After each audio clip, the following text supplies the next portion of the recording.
What this show are calling a must-win Monday Night Football. Arizona Cardinals playing host to Justin Herbert. Jim Harbaugh making his way back to the NFL ranks in a triumphant return to the gridiron at the pro level. We go out to our guy from PFF, Pro Football Focus, one of the hosts of PFF's college football show, Max Chadwick. Max, how's your season going, my man? It's going great, guys. It's already the midway point of the 2024 college football season. We're already a third of the way through the NFL season as well. It's going by way too quickly, honestly, but I'm trying to enjoy it as much as I can on. We would like to enjoy this season as well. It has not gone well for the Arizona Cardinals at 2-4. And Max, before we look ahead to this week in the Charger Cardinals Monday Night Football game, we talked to you throughout draft season. We talked to you post-draft season, and we had come to the conclusion, like, this needs to be an all-time great draft class for the Arizona Cardinals. Anytime you have 7 picks in the top 90 last year, like the Arizona Cardinals did, it's like, okay, those guys need to make an immediate impact. Well, we're sitting here and it's, mid to late October, and the Cardinals really don't have an identity, and their rookie class, save for a couple contributions here and there from MHJ, they're not getting a ton out of that class. So have you been able to assess this group, whether it's Marvin, Max Melton, Trey Benson, like, would you call it underwhelming, or is 6 games too early to say something like that? No, I think it's fair to say underwhelming, right? Guys, like you said, Max Melton and Trey Benson, they haven't really done too much. I wasn't really a huge fan of the Max Melton pick anyways. Obviously, Darius Robinson's kind of fighting injuries too, so you're trying to get him fully healthy because he was also a first-round pick for Arizona, and they could use help on that defensive line. It's really just been Marvin Harrison Jr. is the only real significant contributor from that rookie class right now. So we'll see how it goes the rest of the year. But yeah, I think it is fair to say that it has been a little disappointing so far. I mean, who in particular for you has been kind of the one that you thought was going to maybe hit at this level and it needs a little bit more time to do so? Anybody standing out like that you thought, hey, this you could get early contributions and it just hasn't happened? I don't know if I expected early contributions from him, but I think he's got a very high ceiling, and that's Trey Benson. I think he was a guy that coming out of college, he has all the physical tools in the world, right? The size, the speed, everything. Tackle breaking ability is one of the best we've ever seen at PFF coming out of college, honestly. But the issue was his vision just wasn't all the way there. The lateral agility wasn't all the way there. And the vision, at least, I think will take time to develop. So I'm not really too surprised that he hasn't really done too much so far. You also have a really good running back ahead of him, James Conner. But at the same time, you do hope that in the future, Trey Benson could be that top running back for the Cardinals in the future, because I do think he has the capability of doing so and all the tools in the world to do that. It just might take some time for him because he is a high upside player. Yeah, while we await the 2024 class to make their mark, and I think we still remain optimistic, at least our show is, 2023 for the Arizona Cardinals looks like a draft class they're going to be able to build on for some time, and it's led by the 7th overall pick in Paris Johnson Jr. I saw this week he's finally cracked the top 10 of PFF tackles. So you combine Paris with a guy like Garrett Williams, who's making his ascension as a slot corner. Of course, Michael Wilson last year. How would you assess that group a year later for AZ? Yeah, absolutely. Yeah, Paris Johnson Jr. has really helped out that offensive line, and now Arizona is currently 10th in the league in pass blocking grade so far this year, right? So they've had a really, really good pass protecting unit so far. So Paris Johnson Jr. is a big part of that. They're also 12th in run blocking grade. So overall, it's been actually a really good offensive line for Arizona. And this is a weakness for the Cardinals like just a couple of years ago, right? So it's good to see that the offensive line is performing at a high level. So yeah, Garrett Williams, also another guy that I actually went to school with at Syracuse, a really good player at Syracuse. And I'm really excited to see him continue to develop in his career as well. Yeah, and Michael Wilson as well. I mean, we were very high on Michael Wilson PFF-wise coming out, and he's obviously proven to be a solid receiver for Arizona as well. So, yeah, that 2023 class, especially led by Paris Johnson Jr., is starting to look like a building block one for the Cardinals in the future. You taught Garrett everything he knows. Is that basically what you're saying? No, he didn't know how to cover receivers before I got in the gym with him, yeah.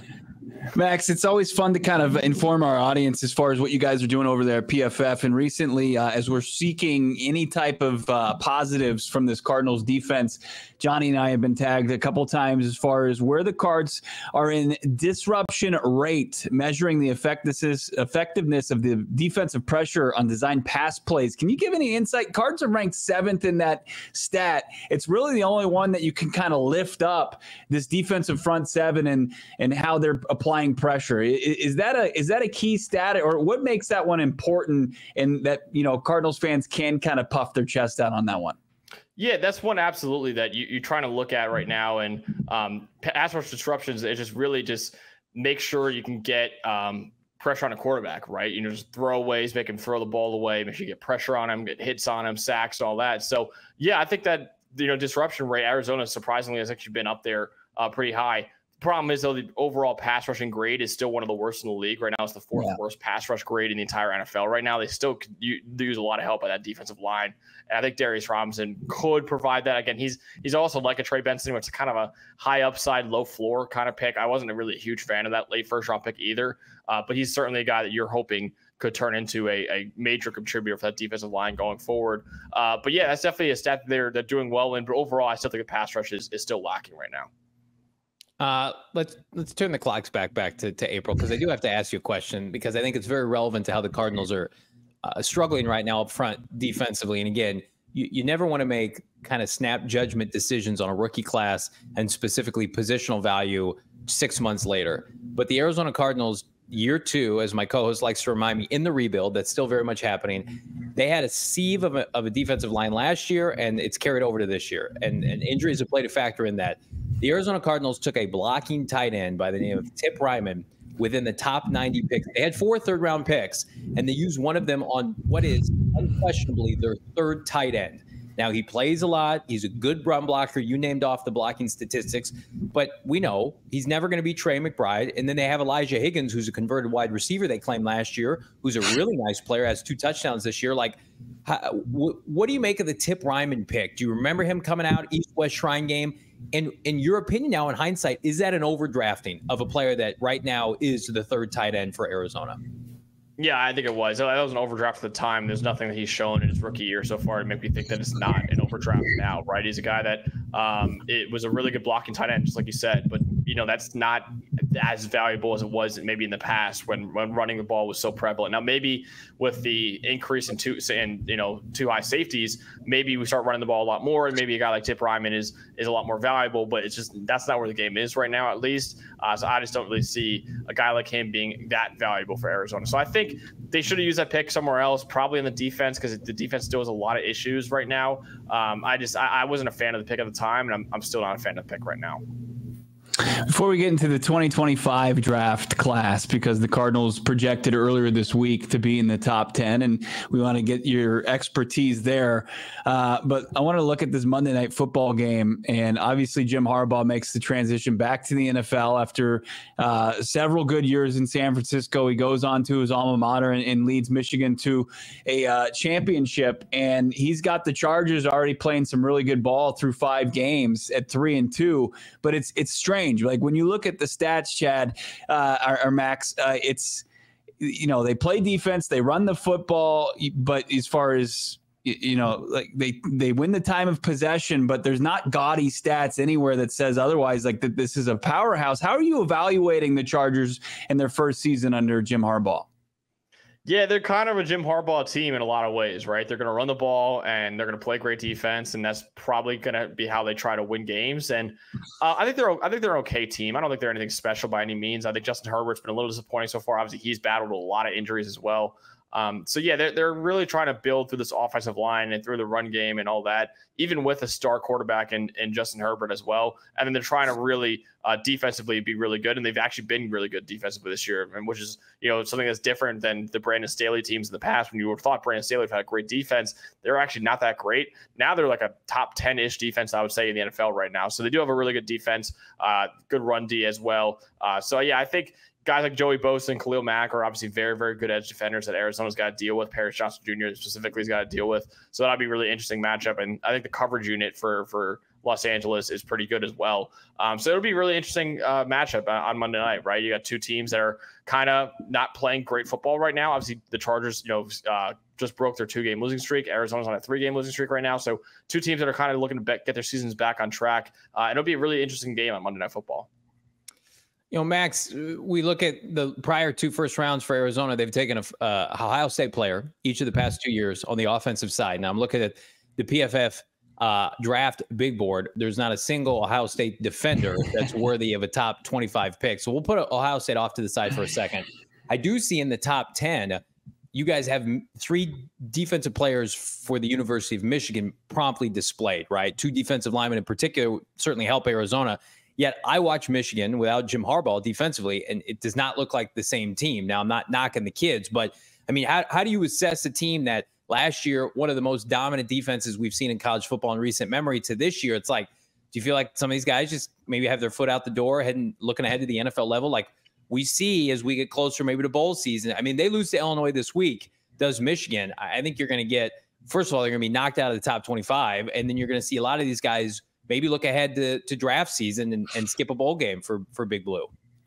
I think a lot of the Michigan defensive stats are skewed. I still think this is a top 5-ish defense in college football. I think the problem is that the offense is so freaking bad that they're on the field the entire game. I think that's the big issue with them right now. And they're going 3 and out every single time, it feels like, and they can't get anything going in the passing game. Like, they're quite literally one of the worst passing teams in college football right now. I think Kennesaw State's the only one who is worse in terms of EPA per pass. And Kennesaw State is a brand new FBS team this year, right? So, Michigan's offense is so bad. I really think the defense is getting let down by the offense, and that's why the yards per game and the points per game and all that don't look as good on paper. But if you dive into it, it's really just because they're on the field so much. And when you're on the field that much, you're bound to be letting up that many yards and that many points, no matter how good of a defense you have, right? So I don't think the defense is really anything to do with Michigan's struggles this year. I actually think that defense is the reason why they're only winning games right now, right? I mean, if they didn't have that defense, they probably would have a disastrous year right now instead of being a top 25 team that they are. So I'm not really buying into the Michigan defense having a down year. I still think this is actually an elite defense right now. I just think the offense has been that bad, and that's why Michigan is not the national title contender like they've been in years past. The Cardinals front 7, as we've outlined here, and we do a lot on this podcast, has been brutal. Can you give the fans, a couple names that they can latch on to between now and draft season that they should be pounding the table for, that just scream Arizona Cardinal and could be part of the solution in 2025? Yeah, absolutely. I think it starts with those Michigan D tackles. I think Mason Graham, especially, is the best D tackle in the draft, I would say. He is a special D tackle prospect that might be a top 5 pick overall in the draft. Now, I don't know if Arizona will be picking a top 5. I kind of doubt it, really, because if you actually look at their schedule according to our power rankings, Arizona's actually played the hardest schedule in the NFL so far this year, and I believe they have the 25th hardest schedule remaining, right? So there is an opportunity there for Arizona to be a lot better the rest of the season than they've been so far. But I still think they'll probably be around the top 10 to 15 range. And if so, Mason Graham might not be available then. So then you turn your attention to guys like Deion Walker from Kentucky, who's a freak athlete. I actually interviewed him before the year. He's like 6'6", 350 pounds as a defensive tackle. And he at least told me he could run a 4.6. I'll believe it when I see it. But if he runs a 4.6 at 350 pounds, I mean, that's like running like a 4-second 40 for any wide receiver, right? That's an insane number for a 350-pound man. So he could be a guy that's a freak athlete that Arizona looks for in the top 10. Kenneth Grant, the other Michigan D tackle, he's also a freak athlete, bigger guy too. He could be a good player. I think any of those guys. The edge class is not the best. There are guys I'm willing to take a swing on in the top 15, like Nick Skorton from Texas A&M, James Pierce Jr. from Tennessee, Abdul Carter from Penn State, but they're not like slam dunk top 10 picks or anything like that as of right now, at least. So those are some of the guys I think are interesting, at least. I think the best one pretty easily for me, at least, is Mason Graham, the D tackle from Michigan. Let's turn our attention to the back 7, specifically the number 1 rated player per PFF, and that's cornerback / wide receiver extraordinaire Travis Hunter.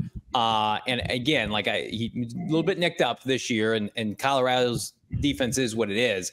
But I mean, who's your pro comp for him? What's the easiest thing to look at him, and how is that going to translate to the NFL level? Because again, I think the Arizona Cardinals, if they're in a position to pick top 10, just based on positional value, sometimes we see elite corners like Patrick Surtain get pushed down out of the top 3 to 5. I'm not sure if that would happen with Travis Hunter, but I mean, certainly if things go awry for us on this podcast here this fall, we're going to talk a lot of Travis Hunter this offseason. So give me your overall scouting analysis of the Colorado standout, if you would.